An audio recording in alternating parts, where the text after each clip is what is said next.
बहुत समय पहले हरिशंकर नाम का एक राजा था। उसके 3 पुत्र थे और अपने उन तीनों पुत्रों में से वह किसी एक पुत्र को राजगद्दी सौंपना चाहता था। पर किसे? राजा ने एक तरकीब निकाली और उसने तीनों पुत्रों को बुलाकर कहा, अगर तुम्हारे सामने कोई अपराधी खड़ा हो तो तुम उसे क्या सजा दोगे?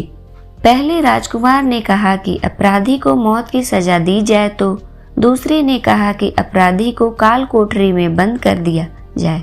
अब तीसरे राजकुमार की बारी थी। उसने कहा कि पिताजी, सबसे पहले यह देख लिया जाए कि उसने गलती भी की है या नहीं। इसके बाद उस राजकुमार ने एक कहानी सुनाई। किसी राज्य में राजा हुआ करता था। उसके पास एक सुंदर सा तोता था। वह तोता बड़ा बुद्धिमान था। उसकी मीठी वाणी और बुद्धिमत्ता की वजह से राजा उसे बहुत खुश रहता था। एक दिन की बात है कि तोते ने राजा से कहा कि मैं अपने माता पिता के पास जाना चाहता हूँ। वह जाने के लिए राजा से विनती करने लगा। तब राजा ने उसे कहा कि ठीक है, पर तुम्हें 5 दिनों में वापस आना होगा। वह तोता जंगल की ओर उड़ चला, अपने माता पिता से जंगल में मिला और खूब खुश हुआ। ठीक 5 दिनों के बाद जब वह वापस राजा के पास जा रहा था, तब उसने एक सुंदर सा उपहार राजा के लिए ले जाने का सोचा। वह राजा के लिए अमृत फल ले जाना चाहता था। जब वह अमृत फल के लिए पर्वत पर पहुंचा, तब तक रात हो चुकी थी। उसने फल को तोड़ा और रात वहीं गुजारने का सोचा।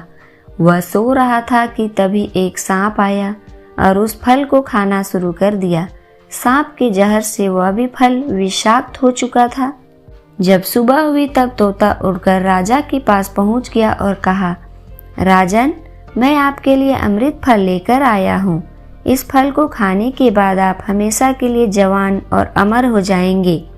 तभी मंत्री ने कहा कि महाराज, पहले देख लीजिए कि फल सही भी है कि नहीं। राजा ने बात मान ली और फल में से एक टुकड़ा कुत्ते को खिलाया। कुत्ता तड़प तड़प कर मर गया। राजा बहुत क्रोधित हुआ और अपनी तलवार से तोते का सिर धड़ से अलग कर दिया। राजा ने वह फल बाहर फेंक दिया। कुछ समय बाद उसी जगह पर एक पेड़ उगा। राजा ने सख्त हिदायत दी कि कोई इस पेड़ का फल ना खाए, क्योंकि राजा को लगता था कि यह अमृत फल विषाक्त होते हैं और तोते ने यही फल खिलाकर उसे मारने की कोशिश की थी। एक दिन एक बूढ़ा आदमी उस पेड़ के नीचे विश्राम कर रहा था। उसने एक फल खाया और वह जवान हो गया, क्योंकि उस वृक्ष पर उगे हुए फल विषाक्त नहीं थे।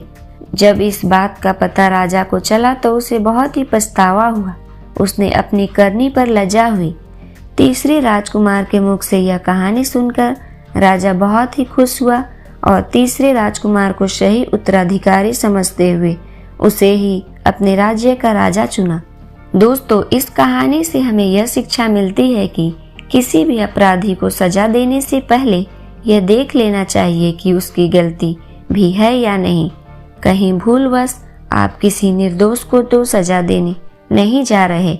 निरपराध को कतई सजा नहीं मिलनी चाहिए। धन्यवाद।